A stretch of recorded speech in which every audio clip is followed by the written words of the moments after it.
दौड़ की फरमाइश की थी साढ़े प्यारे भतीजे अदील अब्बास फराम नौशहरा उन्होंने फरमाइश के मौला अली अलैहिस्सलाम दी शान दे विच एक दौड़ा।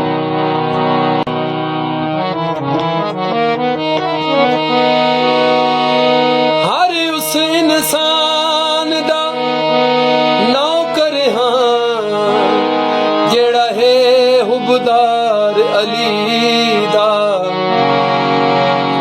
अनमोल खजाना कसम खुदा दी ओ कोई शक नहीं प्यार अली दा। तू वेखी उल्फत महशर विच हर ताबेदार अली दा बेउज़रा वैसी जन्नत दे विच ओ नारा मार अली